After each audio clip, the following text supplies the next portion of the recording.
La publication d'une tranche de votre journal depuis 1966 constitue un événement littéraire d'importance internationale. Mais je crois que le journal lui-même, dans son intégralité, constitue un événement qui, à mon avis, n'a pas d'équivalent dans la littérature. Un journal poursuivi pendant si longtemps et qui comprend aujourd'hui, si je ne m'abuse, au moins 20 000 pages et près de 200 cahiers, n'est-ce pas? C'est, vous avez commencé à écrire ce journal très jeune. Vous aviez quel âge? J'ai commencé à 11 ans, mais ce n'était pas un journal à ce moment-là. Je croyais que c'était plutôt une lettre à mon père pour faire la description du voyage en Amérique qui me faisait grande peur. Et je pensais lui envoyer pour le convaincre qu'il devait nous rejoindre. Alors, c'était pas tout à fait tenu pour moi, c'était pour lui. Le journal de voyage, la description d'Amérique. Ça a commencé avec une intention différente. Enfin, c'était fait pour être donné. Donc, au début, une longue lettre au père et par la suite, une longue lettre à vous-même et à vos amis. Et finalement, une œuvre qui, j'espère, sera publiée intégralement parce que ce qu'on en connaît à l'heure actuelle, il y a déjà 3 tomes de parus, mais 2 qui sont traduits en français, est exceptionnel parce que c'est peut-être la première fois qu'on sent vraiment une psychologie féminine en action et en évolution. Et pour comprendre davantage cette évolution qui a été la vôtre, et puisque vous avez parlé de la lettre au père pour le convaincre de revenir, il serait peut-être utile de parler d'une période de votre vie qui n'est précisément pas couverte par le journal. Le journal publié jusqu'à présent couvre la période de 1931 à 1944. Et vous êtes né en 1903. Et il serait intéressant de savoir ce qu'a été votre père et ce qu'a été votre mère. Votre père, d'abord. Ce nom de Nin est un nom qui, au Canada français, sonne étrangement. Oui, c'est un nom espagnol, très espagnol. C'est un nom catalan même. Ma mère était française, aussi en partie danoise, mais nous étions tous à Paris à l'époque où a commencé ma vie. Mon père était le plus jeune professeur de musique à la Scola. Alors déjà à 11 ans, j'avais vu au moins 11 pays, 11 foyers différents. Il était ce qu'on appelle un pianiste de concert aussi? Oui, oui, parce qu'il voyageait pour ses concerts et nous suivions. Enfin, une année après, il disait la musique est mieux ici ou là. On partait pour Belgique ou pour l'Allemagne, pour tous les pays, l'Espagne. Mais on revenait toujours à Paris. Où vous êtes né, c'est-à-dire à Neuilly, dans la banlieue de Paris, n'est-ce pas? Oui, ce qui a d'ailleurs un étrange retour, parce que plus tard, quand j'ai pris la péniche, on m'a renvoyé à Neuilly, à mon point de départ. Alors, quand un été, quand j'avais 11 ans, mon père a dit qu'il partait en tournée, mais il voulait vraiment nous quitter définitivement. Et moi, je l'ai senti. Ma mère ne l'a pas su, moi, je l'ai senti. Et c'est après ça que nous avons été rejoindre les grands-parents alors en Espagne, et que ma mère a fait le projet d'aller en Amérique parce qu'on lui avait dit qu'une femme seule avec 3 enfants pouvait se débrouiller mieux. Alors nous sommes partis. Moi, je craignais beaucoup ce voyage, l'éloignement du père, parce que je n'avais pas tout à fait accepté que c'était pour toujours. Et c'est alors qu'a commencé le journal, pour l'attirer. C'était une vie nomade. Je n'avais pas eu le temps d'aller à l'école, d'apprendre ni le français ni l'espagnol bien, enfin pour écrire, pour... on apprenait tout par les personnes qui venaient à la maison. C'est d'ailleurs c'est encore un moyen que j'aime apprendre des autres.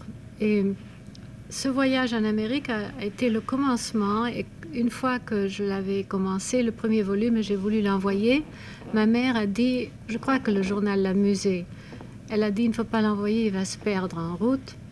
Et alors j'ai été forcément un petit peu enfermée en moi-même par ce fait-là que le journal n'allait plus à la personne à qui il devait aller.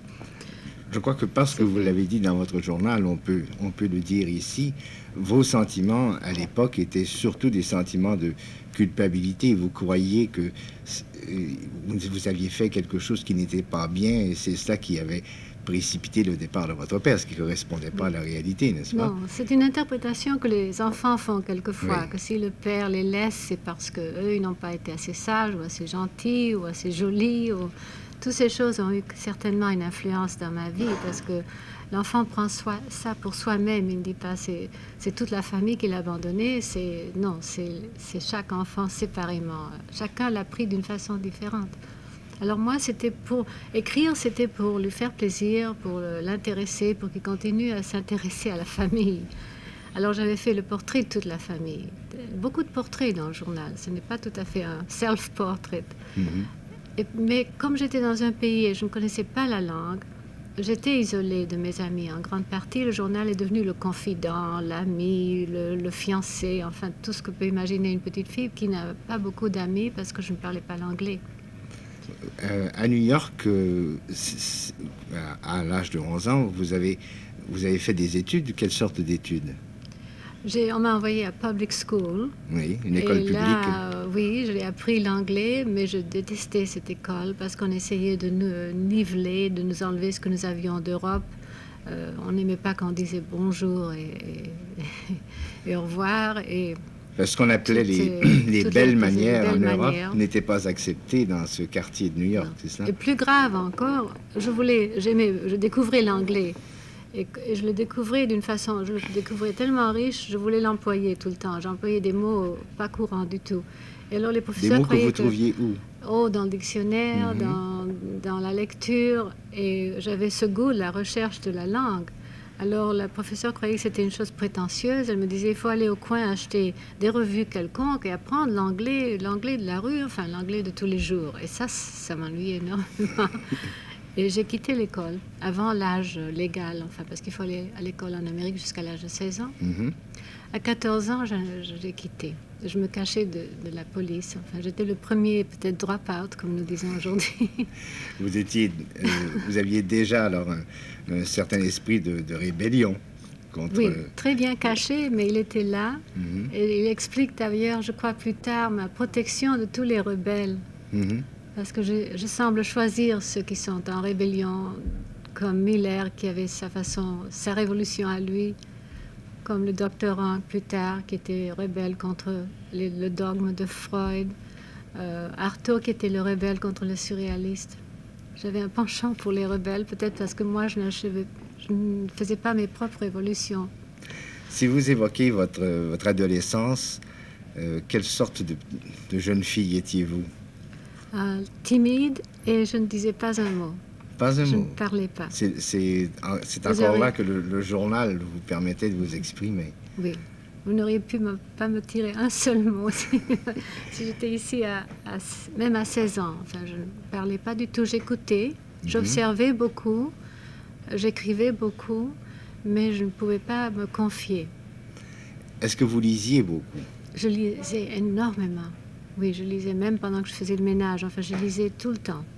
Est-ce que votre mère avait une bibliothèque assez considérable à la maison ou quoi? Ah non, ça c'est une grande dette que je dois à l'Amérique. C'est la bibliothèque libre, où les livres ne coûtent rien. Et j'allais tous les jours, et comme je n'avais pas de guide pour lire, je lisais de A à Z. Enfin, je lisais tout ce qui se trouvait sur par ordre alphabétique et sans aucune autre filiation que celle-là. Vous avez le Public Library. J'ai même parlé au Public Library en le remerciant m'avoir donné tous les livres que j'avais besoin à cette période. C'était beaucoup. Je revenais avec les bras chargés de livres. Toute cette période de votre vie à New York et jusqu'en 1931, entre-temps vous étiez marié et en 1931 vous êtes allé à Paris, toute cette période de votre vie, dis-je, n'a pas été publiée puisque votre journal commence précisément en 1931. Est-ce que vous avez l'intention de le publier ou pouvez-vous expliquer pourquoi vous n'avez pas commencé par les premiers cahiers de votre journal? Oui, j'ai dû prendre une décision. Je trouvais moi-même ces années plus ou moins isolées, solitaires, où le journal ressemblait plutôt au journal d'Amiel que à mon journal d'aujourd'hui. Je trouvais ça ennuyeux et pauvre de vie. Enfin, je ne lui donnais pas énormément de valeur. Je ne croyais pas que ça avait beaucoup d'intérêt. Et j'ai choisi spécialement le moment où je me suis vraiment entrée dans ce que j'appelle la vie et les amitiés avec les autres, les rapports avec d'autres personnes et où cette espèce de timidité dans laquelle j'étais enfermée s'est brisée.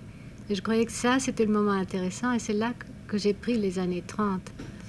Mais les lecteurs des années 30, de la partie du journal qui couvre les années 30 et le début des années 40, seraient fortement intéressés à ce que vous publiez justement cette partie qui précède, parce que c'est ça qui permet de comprendre l'évolution. Vous nous en avez donné quelques bribes verbales, mais peut-être pour respecter le désir que vous aviez, que vous manifestez encore, nous pouvons sauter tout de suite à Paris en 1931, c'est-à-dire à Louvciennes, en banlieue de Paris. Paris qui n'était pas à ce moment-là pour vous une découverte, puisque vous avez passé 11 ans, mais qui était une redécouverte d'une jeune femme qui n'avait pas 30 ans. Ce Paris, qu'est-ce qui vous a poussé à y aller, à y retourner, veux-je dire? Il y avait deux raisons. C'était d'abord mon désir toujours de revenir en France. Mais il y avait aussi que mon frère allait être musicien, il voulait faire ses études de musique en France. Et c'était un choix, vraiment une chose que j'avais toujours voulu. Et ma mère aussi voulait naturellement revenir en France. Mais d'un côté, on est revenu à une France que nous ne connaissions plus. Alors il fallait que je refasse mes amitiés. Et c'est pour ça que je me suis trouvée à Louvciennes, aussi isolée que j'étais au commencement en Amérique, sans amis. Et quand j'ai fait mon premier livre sur Lawrence, D.H. Lawrence, l'auteur de la livre, Lady Chatterley, le premier livre fait par une femme. D'autres femmes ont écrit à son propos, personnellement, mais pas en étudiant ses livres. Alors quand j'ai fait ce livre, c'est ce livre qui m'a apporté les amitiés. J'ai toujours dit que chaque livre m'a été une évasion de la prison, de la solitude, et que ça m'a amené des amitiés. Ça m'a amené l'amitié avec Miller et sa femme et d'autres écrivains, dont nous allons parler peut-être un peu plus longuement. Mais je voudrais auparavant savoir dans quelle mesure le fait d'écrire votre journal vous a permis de découvrir que vous aviez une vocation d'écrivain. Ça, c'est un peu paradoxal avec moi, je crois, parce que j'écrivais, avant d'écrire le journal, j'écrivais des contes d'aventure, des pièces de théâtre. Quand vous étiez toute jeune, oui, à 8 ans ou 9 ans. Alors le journal, des fois je dis, il n'est pas été écrit par l'écrivain, et d'autres fois je me rappelle que j'ai dit à 11 ans que l'arrivée à New York n'avait pas été très bien écrite et qu'il fallait recommencer, comme un devoir d'écrivain alors. Mais après, c'est devenu tellement naturel et tellement inconscient que je ne peux plus me dire que je le faisais en pensant que j'étais un écrivain. Parce que je croyais et je m'étais promis que personne ne l'allait le lire.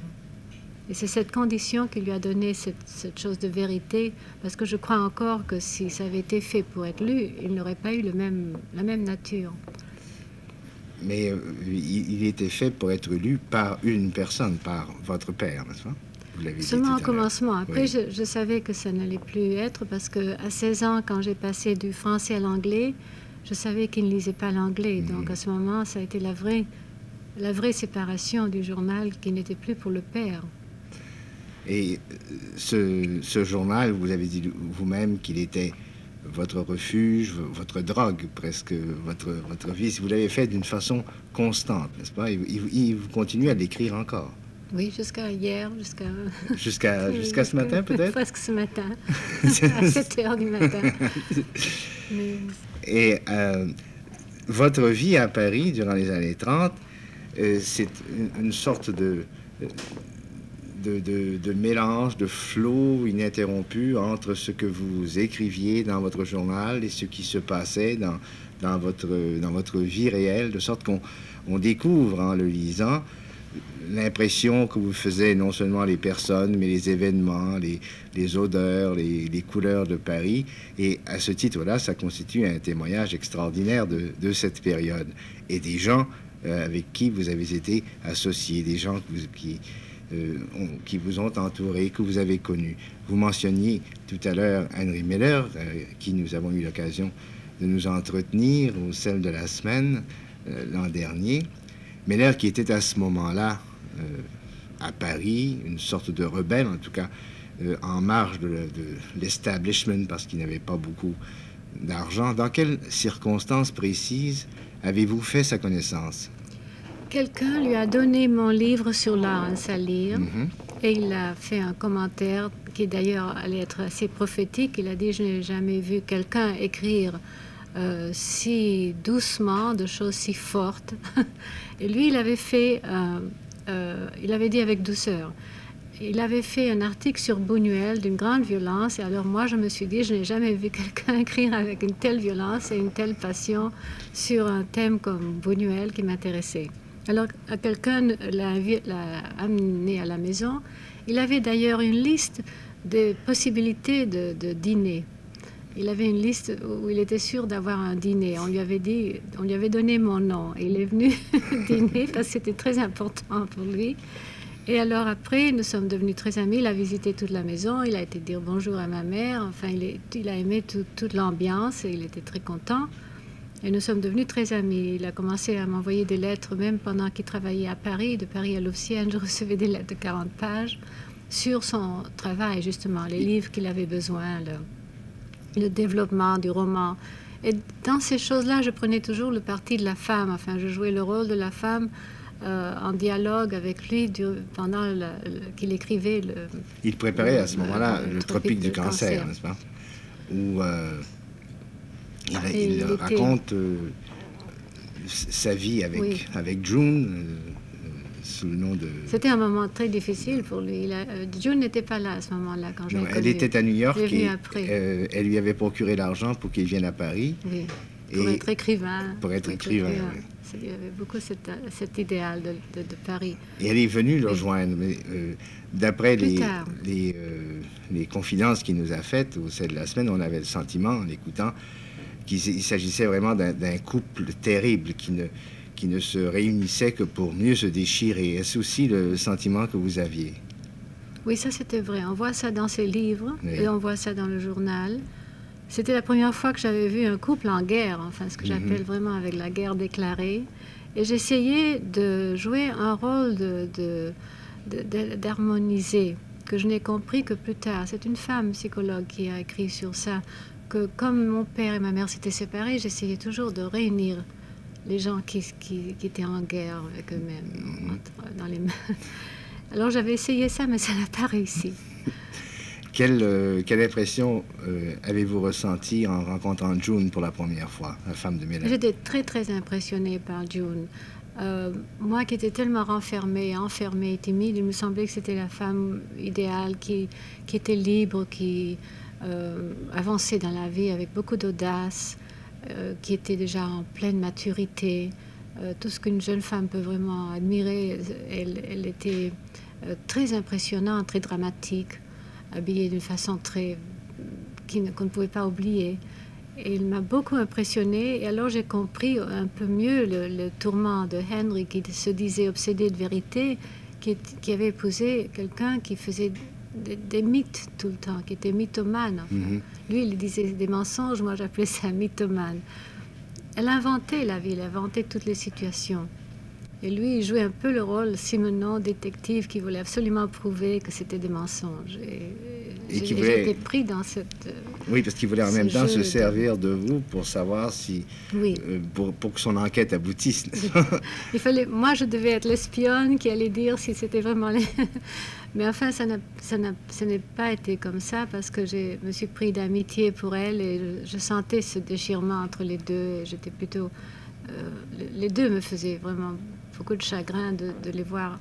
Il se faisait tellement de mal, n'est-ce pas? Elle lui faisait mal comme écrivain et lui, il lui faisait énormément de mal en ne l'acceptant pas. Déjà, apparaît un trait de votre personnalité qui, je crois, est encore présent. Celui de chercher à aider des gens que vous sentez fragiles ou vulnérables ou qui ont une fissure. C'est presque un besoin maternel, ne trouvez-vous pas? Oui, cette espèce de sympathie ou de me mettre à la place des autres continue toujours, mais elle était surtout dirigée vers l'artiste à ce moment-là, ou ceux qui faisaient quelque chose de bien mais qui avaient besoin d'être protégés. Je pense que toute ma vie, j'avais vu l'artiste en difficulté. Mais c'est aussi une obsession que j'avais même enfant, d'avoir un orphelinat, je ne sais pas, ça peut être astrologique aussi. C'est un besoin de dévouement qui apportait quoi comme compensation psychologique? Qui m'apportait beaucoup, parce que je crois qu'un être timide veut servir à quelque chose d'abord. C'est une façon de sentir qu'on fait partie de la vie. Quand on est en dehors de la vie, il y a deux façons de l'apprendre, non par amour ou alors par rebelle, par la haine. Miller a plutôt fait la guerre à la société et puis après on l'a accepté. Moi, j'ai essayé plutôt d'aimer. Et ça m'a apporté énormément. D'abord, toutes ces amitiés très, très passionnées, très profondes. Et puis, une vie que je ne connaissais pas. La vie de Miller était tout à fait inconnue pour moi. Je serais restée dans une maison, enfermée dans une bibliothèque, comme beaucoup d'écrivains français, qui ne vivent jamais dans la rue, n'est-ce pas? Les lecteurs de Miller se souviendront que c'est vous qui avez écrit la préface de Tropique du cancer. Mais ce qu'on sait moins, c'est que vous avez même payé l'impression du livre. Oui, on ne parlait pas de ça, mais j'ai souvent senti qu'il fallait peut-être le dire parce qu'il faudrait qu'on se rende compte que l'écrivain a besoin d'être aidé, et l'artiste en général, et que beaucoup de choses ne se seraient jamais faites autrement. Oui, quand vous en avez parlé dans votre journal, personne, je crois, n'a eu le sentiment que vous cherchiez à vous mettre en valeur parce que vous aviez payé l'impression. J'y croyais, je croyais au livre. Je connaissais le côté commercial de l'édition. Je savais que M. Kahan n'allait pas prendre une chance aussi grande. Et on a simplement vu la réalité. D'ailleurs, beaucoup d'écrivains à ce moment-là devaient faire ça.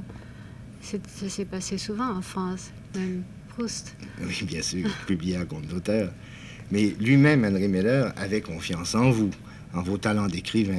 Vous lui aviez montré des fragments de votre journal, n'est-ce pas? Oui, oui, je l'ai montré, et surtout quand tout le monde me disait d'arrêter le journal pour faire des romans. Alors, j'avais trouvé ce moyen, ce n'était pas tout à fait conscient, mais enfin, le résultat était le même. Je montrais les portraits, et alors ils me disaient, bon, alors continuez le journal. Ils aimaient leurs portraits. Mais il leur aimait beaucoup de voir comment je l'avais décrit, ce que j'avais décrit, et la mémoire que j'avais des conversations. Alors, ils prenaient des notes aussi. Et au nombre de ces rebelles que vous fréquentiez, que vous aidiez, à qui vous étiez dévoué, il y a Antonin Artaud, qui est un transfuge du surréalisme et qui a été le créateur, en quelque sorte, du théâtre de la cruauté. Hein? Oui, Artaud qui est mort finalement dans un asile d'aliénés à Rodez. Mais à l'époque où vous l'avez connu, quelle sorte d'homme était-ce? Il était à ce moment-là très beau, très dramatique, très renfermé en lui-même. Il montait justement la pièce de Béatrice Cenci. Il avait des idées tout à fait nouvelles sur le théâtre. Et moi, je sentais que je comprenais ce qu'on appelait sa folie, qui d'ailleurs était à ce moment intermittente, qui n'était pas continue. Il avait des moments très lucides sur lui-même. Dans la lettre qu'il écrit dans le journal, il décrit très bien son état d'âme, enfin, oui, son état d'esprit. Mais il était en pleine activité et tout le monde l'aidait à monter Cenci. C'est après les choses cruelles qu'on a dit sur la pièce de théâtre, je crois qu'il a commencé à se désespérer, vraiment. Il avait déjà fait beaucoup de très beaux livres, comme L'art et la mort. Je ne sais pas si vous connaissez, oui, c'est très, très beau. Et il y avait aussi, ils n'auront pas le temps de parler de tous, mais il y avait Carteret, il y avait Conrad Maurican qui s'occupait d'astrologie aussi, que vous avez fréquenté à l'époque. Oui, et lui, c'est un personnage très intéressant qui avait connu Max Jacob, Sandrard et Picasso, qui nous racontait tant de choses, qui était vraiment poète. Son astrologie était vraiment de la poésie. Et il dirigeait nos vies dans sa petite chambre d'hôtel. Enfin, il nous disait qui allait s'entendre avec qui. On lui donnait les dates sans lui dire si c'était un homme ou une femme, ou rien du tout, vraiment. Et il faisait des descriptions. Avant de me connaître, il a fait une description de moi selon le livre de Maison de l'Inceste. Il a décrit une œuvre de fond de mer, de tous les éléments de ce livre, sans m'avoir vu. Mais la passion que vous éprouviez à ce moment-là pour l'astrologie n'allait pas, j'imagine, jusqu'à croire aux prédictions de l'astrologie. Non, là aussi j'étais rebelle, comme ils disent, on ne peut pas faire ça, on fait ceci, on ne peut pas voyager. Non, je n'ai jamais pris ce côté. C'est le côté caractériel, caractérologique. Oui, le côté descriptif du caractère, j'aimais beaucoup. Les termes qu'ils employaient pour décrire une personne, ou une nature, ou des conflits. C'était un très beau langage, surtout quand Maurican l'employait. C'est aussi de la même époque, et plus précisément de 1933, que date ce qu'on pourrait appeler la réapparition de votre père, n'est-ce pas?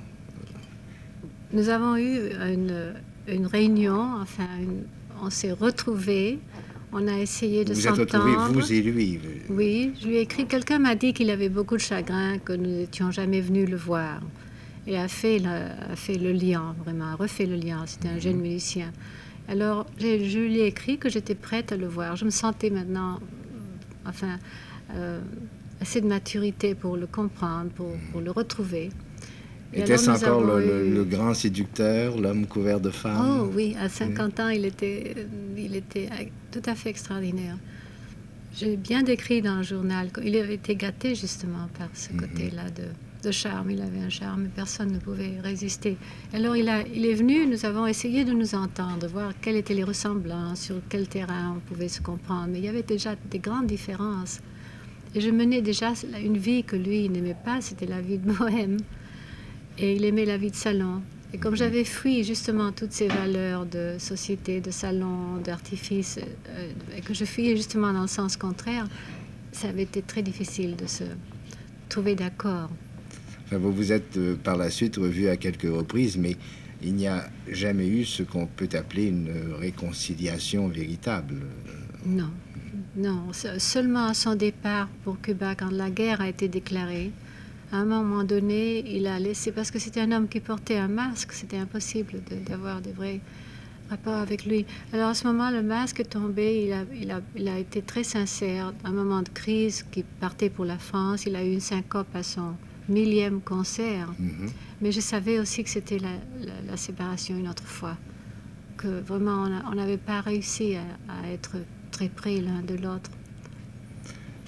Je ne veux pas faire d'analyse psychologique à la petite semaine, pensez bien, mais est-ce qu'il y avait dans les amitiés que vous cultiviez une sorte de recherche inconsciente de l'image personnelle, de l'image paternelle, veux-je dire?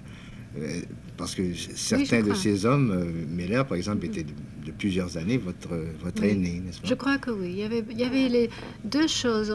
On dit, c'est un peu simplifié, mais on dit toujours qu'on aime de nouveau les personnages qu'on perd. Alors je cherchais le père, ça dont j'avais vraiment besoin. Je voulais le guide, l'homme, le philosophe, le docteur. J'étais toujours... mais il y avait aussi les deux frères. Alors j'avais l'amitié soit avec l'homme qui était beaucoup plus âgé ou l'homme qui était plus jeune, c'était les deux petits frères que moi j'avais soignés. Enfin. Alors il y a cet élément, il y a certainement une répétition de comme a dit je ne sais plus quel critique, il y avait chez vous un mélange de femme-enfant et de mère-poule. Hein? Une dualité assez curieuse. C'est aussi au cours des années 30 que vous êtes entré en contact avec la psychanalyse qui, à l'époque, en France, commençait tout juste d'être connue. Voulez-vous nous en parler? Oui, j'ai justement connu le premier docteur qui a jamais amené la psychanalyse pour défendre un criminel. Et pour vous montrer comme c'était le commencement de l'analyse. On a ri de lui, on s'est moqué de lui. Il avait beaucoup de courage. Il avait toute une série d'idées et tendances nouvelles à la Sorbonne. Vous parlez de René Alandi. René Alandi, le docteur René Alandi. Et nous suivions toutes ces idées, toutes ces recherches. Alors quand j'ai senti une crise qui venait dans ma vie, j'ai été le voir. Et justement pour essayer de trouver une résolution à ce problème du père. Et chaque personne m'a apporté tellement, il m'a beaucoup aidé dans ce sens-là. Après, ce problème-là n'est plus revenu. Je crois que quand j'ai fait le roman du père, j'ai pu vraiment passer à un autre cycle de vie. Vous avez aussi très bien connu un autre psychanalyste célèbre, Otto Rank, qui était un rebelle du dogmatisme freudien, n'est-ce pas? Oui, lui, il s'intéressait surtout à l'artiste. C'est ça qui nous avait attirés. Nous avions tous étudié ses livres. Il croyait que l'artiste, pour lui, c'était très important parce qu'il avait commencé à être écrivain lui-même. Et nous avons pensé qu'il mènerait l'analyse plus loin, plus profonde, enfin, en prenant l'artiste autant que l'être humain. Tandis que pour le docteur Alandi, on était simplement un cas pathologique ou névrotique, mais Oui. pas l'autre dimension ne l'intéressait pas. Il ne le prenait pas au sérieux. Tandis que Rank, oui. Seulement Rank aussi, le docteur Rank m'a enlevé le journal. Il trouvait que le journal était un obstacle à une analyse ou... Il croyait que c'était un obstacle à la création, à l'imagination. Et ce que disait Miller, qu'il fallait laisser les choses se décanter, le temps passer, les raconter après pour pouvoir les transposer dans une forme plus artistique, c'était justement ce que je ne voulais pas. Je sentais que la vérité, c'était dans l'instant. Et c'est aussi pourquoi maintenant j'aime tellement le cinéma. La chose prise à l'instant même, c'était la seule chose dans laquelle je croyais. Après, ce qu'on pouvait faire de beau, un conte, la fiction, le roman, n'était pas si près de la vérité. Quand vous avez fréquenté Allendy et Rank, vous en avez parlé assez abondamment dans votre journal, et ce qui a pu choquer certaines personnes qui l'ont lu, ce sont les rapports sociaux que vous entreteniez avec les deux psychiatres tour à tour, alors que la règle d'or en psychiatrie ou en psychanalyse, c'est que l'analyste ne doit entretenir aucun rapport avec les patients qui viennent le voir, qui doit être une figure détachée. Comment expliquez-vous cette façon anticonventionnelle qu'ils avaient de se comporter? C'est très vrai. Il y a deux façons. C'est que le journal a donné l'impression que l'analyse n'était pas finie. Et dans un vrai sens, elle était finie, ou du moins, moi je sentais qu'elle était finie. C'est très vrai que les règles n'ont pas été tout à fait suivies, mais comme je disais à quelqu'un à Paris, il ne faut pas blâmer l'analyste, il faut me blâmer à moi, parce qu'une enfant qui a perdu son père est très préoccupée justement de séduire et de charmer tout le monde, parce qu'il faut qu'elle se prouve vraiment que ce n'est pas pour cette raison-là que le père est parti. Alors, ils étaient en face d'un danger et ils se sont laissés prendre. Ils sont entrés à l'intérieur du cercle magique. Mais ce n'était pas leur faute et c'était certainement une chose que, inconsciemment, était très nécessaire que le docteur dise justement mais non, vous n'êtes pas laide, vous n'êtes pas ceci, vous n'êtes pas cela. C'était ma faute, au fond. Ne vous accusez pas trop. ce goût secret que vous aviez de la rébellion, de l'anticonformisme, oui. Ce même goût qui vous a fait délaisser le catholicisme toujours à la même Seulement époque, parce qu'on me défendait de lire Zola. À cause du dogmatisme ou du puritanisme qui était attaché.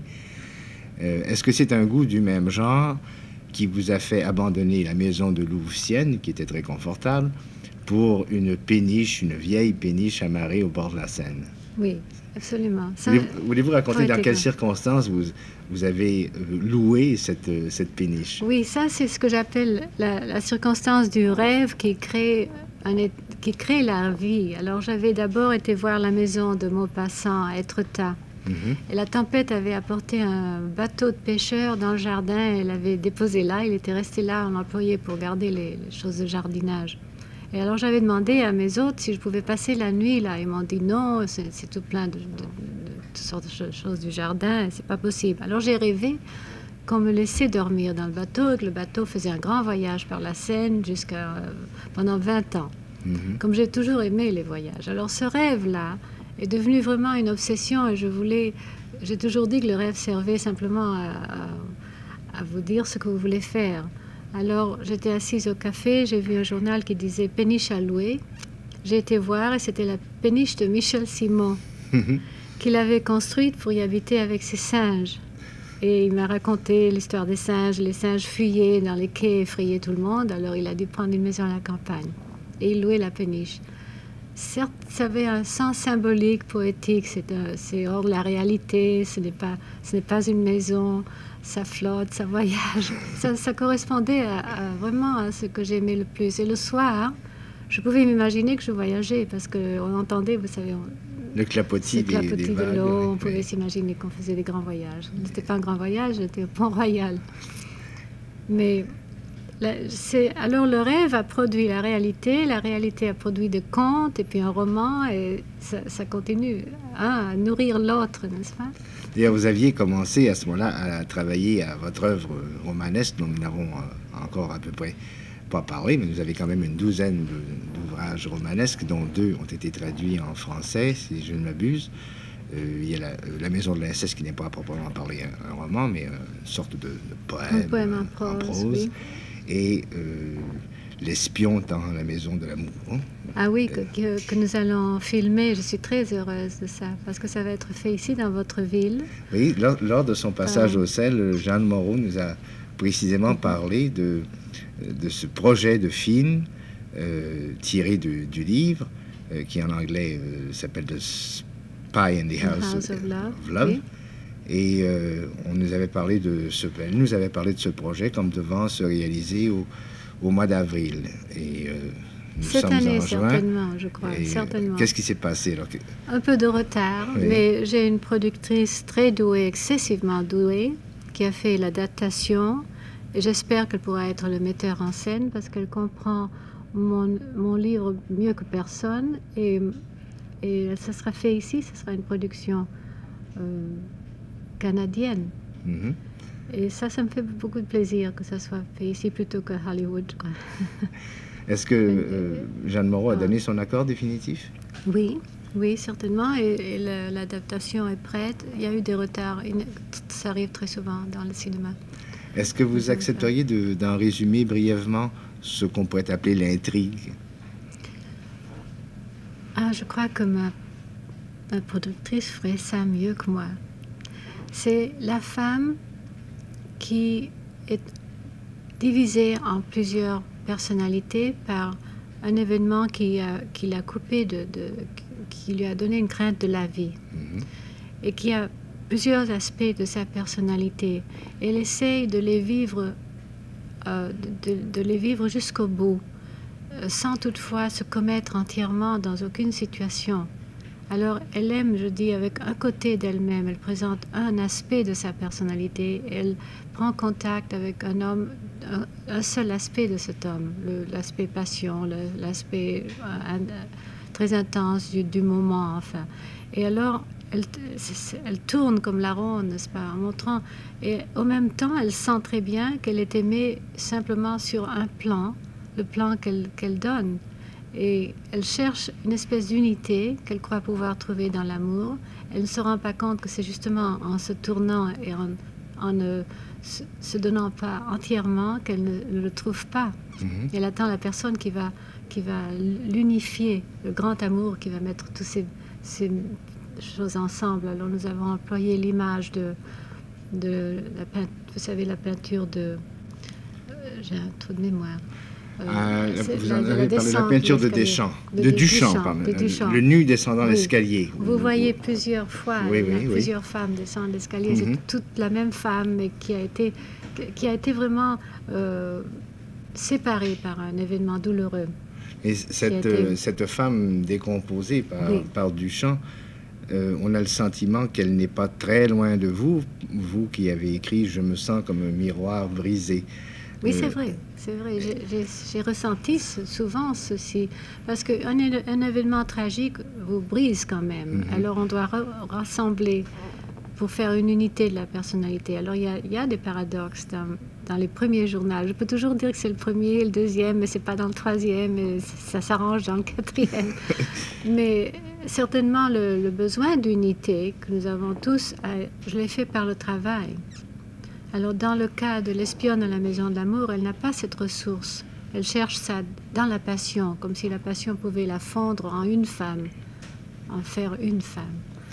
Et dans le journal, il y a une autre chose, c'est que ces personnalités, comme vous dites, multiples, enfin, toujours se réunissent pour faire le travail. D'ailleurs, ce qu'il y a d'extraordinaire quand on lit votre œuvre romanesque, c'est que de temps en temps, d'une part, on a l'impression qu'on est en train de relire des pages du journal qui ont été stylisées, auxquelles se sont ajoutés des éléments de rêve ou de fantaisie. Et lorsqu'il s'agit de personnages féminins, de temps en temps, on a le sentiment que c'est vous ou presque vous, et puis au moment où ce sentiment va se cristalliser, tout à coup c'est quelqu'un d'autre.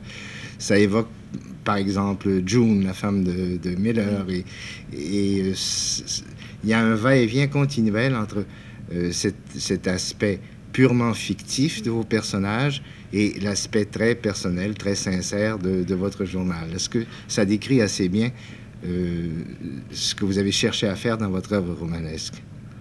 Oui, ça décrit très bien, je crois. C'est justement la chose que je craignais un peu dans l'artiste, c'était exactement cette transposition, transformation de la réalité, que je voulais être sûre qu'elle était là. Et alors je pouvais jouer avec le côté romancé, parce que je craignais une perte d'authenticité, puisque c'était ça qui me préoccupait. Alors dans le roman, c'est curieux, parce que des fois, il y a des vérités dans le roman qu'on ne trouve pas dans le journal. Mm-hmm.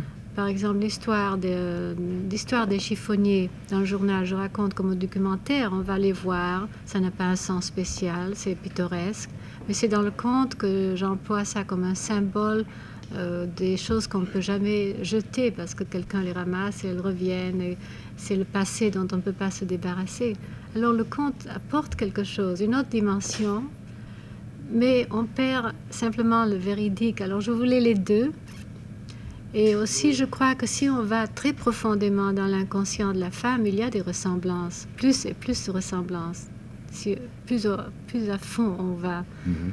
Et comme le roman ne me permettait pas d'entrer dans la conscience de Sabine aussi complètement, on ne peut pas connaître une autre aussi bien que soi-même, il y arrivait un moment où j'ai employé ma propre inconscient. Mm-hmm. Pour le personnage. C'est là où c'est fluidité que vous parlez, dont vous parlez.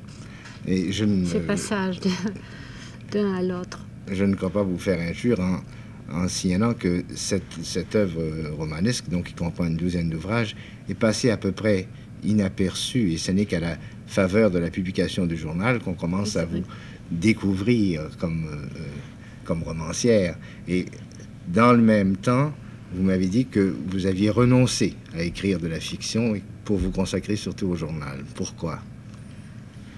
Je ne suis pas très sûre du moment, si c'était que j'ai tourné le dos au roman, parce que ce roman que je faisais n'avait pas de place en littérature américaine. Il y a très peu le roman poétique comme Giraudoux, comme Pierre-Jean Jouve, comme Djuna Barnes, Knightwood. Ça n'a pas une grande force dans la littérature américaine. Alors c'est pour ça, je crois que les miens aussi sont restés connus, tout à fait subterranean, comme le disions, underground. Underground, oui. Mais il y a eu un moment, je crois, j'étais poussée à faire le journal parce que, pas par nostalgie du passé, pas parce que je voulais vraiment faire le retour en arrière, mais parce que j'ai vu que les personnages dont j'avais fait le portrait avaient de l'influence dans le présent. Que Miller était une influence aujourd'hui, qu'Artaud est une influence très forte dans le théâtre en Amérique. Mm-hmm.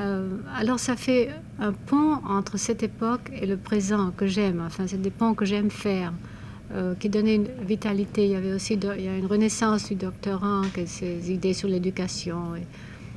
Alors c'est là où j'ai senti qu'il y avait des liens, il y avait une raison d'être pour publier ces portraits. Je crois que c'est à ce moment-là. Aussi, il y a d'autres choses, j'étais prête. J'étais prête à être plus objective. Il y a aussi le sens d'avoir beaucoup travaillé, de sentir qu'on peut faire ce travail de choix, enfin, de jugement. Nous avons presque fait l'école buissonnière et à la façon même dont vous écrivez, nous sommes passés du journal à la vie, oui. De la vie au roman, du roman au journal. On parle librement. Comme... Oui, mais vous parlez spontanément et c'est merveilleux.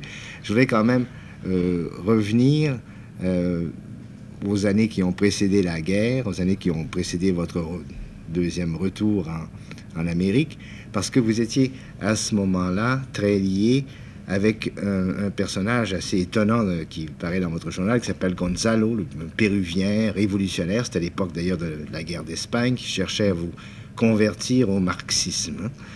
Et vous refusiez à cette époque-là tout engagement politique. Est-ce que vous voulez nous expliquer pourquoi l'engagement politique ne vous paraissait pas digne de ce dévouement polyvalent que vous prodiguiez? Oui, moi-même, à ce moment-là, je ne comprenais pas parce que j'avais tendance à me dévouer. Mais dans ce cas-là, l'idée de la politique, pour moi, était une chose corruptible, corrompue. Je ne pouvais pas y croire tant que c'était des partis, encore le dogme. C'était toujours pour moi le dogme. Il fallait être de ce côté, avec ceci, avec cela. Et ça, je ne pouvais pas faire, même si ce que souffrait le peuple espagnol me faisait souffrir énormément. Mais il s'agissait d'autres forces que je sentais que je ne pouvais pas croire. Et j'ai eu raison, puisque nous savons maintenant que l'Espagne avait été manipulée par d'autres forces. Enfin, ce n'était pas la révolution du peuple. Mais alors, plus tard, dans les problèmes d'Amérique, les choses... les problèmes qu'on m'a apportés semblaient plus humanistes, plus simples. La question noire, la question des Indiens, la question de ne pas détruire la nature, l'horreur du commercialisme. Toutes les idées qu'avaient pris les jeunes étaient des choses que je mentionne dans le journal 3, des critiques que je faisais de l'Amérique dans les années 40. Alors là, je pouvais m'engager. Et vous êtes pour ces choses, je suis très engagée. Vous êtes effectivement engagée à l'heure actuelle. Je fais des marches, je fais les marches contre la guerre, j'ai été aux funérailles du Dr. King. Je suis très active. Mais ça, c'est parce que ce sont des choses très simples et humanistes, enfin, qui ne me semblent pas encore corrompues par un leader ou un autre, ou manipulées. Elles sont peut-être, mais je ne crois pas. Nous allons revenir, si le temps le permet, sur ces relations nouvelles que vous entretenez avec une certaine jeunesse américaine. Mais je voudrais quand même situer que les étapes marquées. Le début de la guerre, donc 1939, et la fin d'un monde. Miller qui s'en va en Grèce d'abord. Laurence Durel que vous aviez connu et qui disparaît à son tour. Vous-même, vous revenez à New York et partant de Paris à peu près inconnu, vous arrivez à New York à peu près totalement inconnu. Et je voudrais que vous évoquiez rapidement ce que furent ces années 1940 à New York. Très difficile d'abord, à cause du déracinement de nouveau. J'ai toujours protesté contre le déracinement. Devoir refaire une vie, après avoir vraiment arrivé à une vie que j'aimais beaucoup. Et aussi que mon travail ne trouvait pas de place, bien que j'écrivais en anglais. On disait non, c'est des romans étrangers, ça prend place en Europe, ça n'a aucun intérêt pour nous. Alors j'ai pris une presse. Vous avez acheté une presse à main, imprimerie, n'est-ce pas? C'est plutôt une presse à imprimer. Oui. Une presse à bras, une presse à main. Oui. Mais très, très ancienne, qu'il fallait faire marcher comme une machine à coudre. Vous imaginez, même pas avec l'électricité. Et là, le bonhomme qui nous l'a vendu a dit, vous pouvez faire des cartes de Noël sur cette imprimerie. Et nous avons fait des très beaux livres. 250, 300 livres. Vraiment avec un esprit du Moyen-Âge que ça prenait 8 mois, je crois, pour faire rien que les... Comment vous appelez les lettres? Rien que mettre pour composer le caractère. Et alors, avec ces 300 livres que j'ai portés nous avions un magasin dans le genre de Sylvia Beach à Paris qui était très gentil avec tous les écrivains. Elle a pris les livres. Elle a montré un livre à Edmund Wilson, qui était alors le grand caïd de la critique. Et lui, il a fait la critique du premier livre des contes. Et alors, le lendemain, naturellement, les éditeurs sont venus. Et je suis le premier écrivain qui a pleuré quand j'ai reçu un contrat, parce que j'ai dit, maintenant, les livres vont pas être si beaux. C'est vraiment pas beau. Et alors, cette difficulté-là a été... Mais le silence critique a suivi.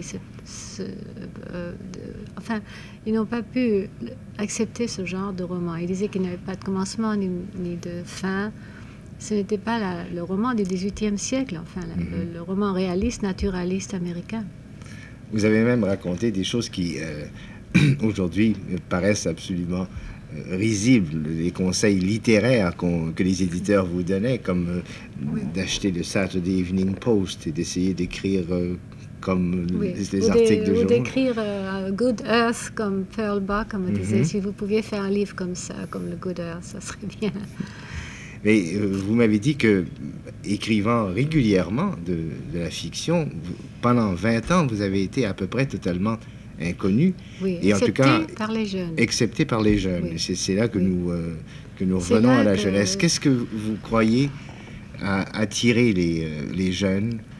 D'abord, quelle sorte de jeunes? Oui, c'était les jeunes qui écrivaient des poésies, qui avaient lu les poètes français, qui avaient lu Rimbaud, qui connaissaient déjà Miller, enfin d'une façon aussi souterraine. C'était toute une réputation souterraine que nous avions, que nous ne savions même pas. Et c'est les jeunes qui sont venus, plutôt les écrivains, les poètes, ceux qui avaient des petites revues. Mais plus tard, c'était beaucoup plus élargi comme cercle. C'était ceux qui étudiaient la littérature européenne ou française. Et c'est le premier lien que j'ai eu. C'est vraiment le vrai lien, les amitiés. Alors peu à peu, ils sont devenus des jeunes professeurs. Oui. Alors eux, ils ont enseigné les romans et mes livres. Alors ça continuait à faire une famille, enfin, avec laquelle j'étais très à l'aise. Des jeunes philosophes de 30 ans qui enseignent la religion zen, bouddhiste, tous, ils étaient avant des étudiants. Et ces 10 années de lien avec la jeunesse, finalement, est devenue très forte à cause de leurs convictions politiques aussi, anti-guerre. Alors, nous sommes toujours trouvés d'accord. Est-ce que vous êtes en contact avec ce qu'on appelle la jeunesse hippie? Oui, aussi un certain genre de hippie, parce qu'il y a deux espèces. Il y a ce que Décrivez-les. Il y a ce que j'appelle les hippies qui jouent la guitare et qui savent chanter les folk songs, qui font des travaux. Je les appelle les working hippies, pas les drogués. Ceux qui écrivent, ceux qui vivent dans des bateaux, aussi dans des bateaux à Sausalito, des péniches à Sausalito. Alors, je pense que c'est le côté du journal qui montre le développement. Ils lisent ça comme leur propre histoire, leurs propres difficultés. Alors, ils achètent des imprimeries, ils suivent toute cette histoire-là. Ils ont une expression « do your own thing ». Quand l'establishment ne veut pas de vous, vous achetez une imprimerie, vous faites vos livres. Tout ça correspond à leur philosophie. Alors, on s'entend très bien. Donc, ce qui les attire chez vous, c'est le portrait que vous donnez dans le journal d'une rebelle, finalement, d'une personne qui rejette le conformisme de la société. Oui, qui s'en est passé, enfin, qui a pu travailler malgré l'opposition de l'establishment. Mais vous-même, parce qu'il y a maintenant plus de 50 ans que vous écrivez ce journal, quelle influence a-t-il eu sur votre vie? Je vous pose cette question-là parce que on a coutume de dire que lorsque une personne écrit ainsi un journal et qu'elle l'appelle elle-même son refuge, sa drogue, son vice secret, c'est une façon pour elle de se couper de la vie réelle, d'échapper à la vie réelle et de vivre à travers le journal une sorte de vie secrète où tout est permis. Et elle a à ce moment-là tendance à se servir de la vie réelle pour l'interpréter en fonction du journal. Est-ce que ça vous est arrivé dans votre cas, vous?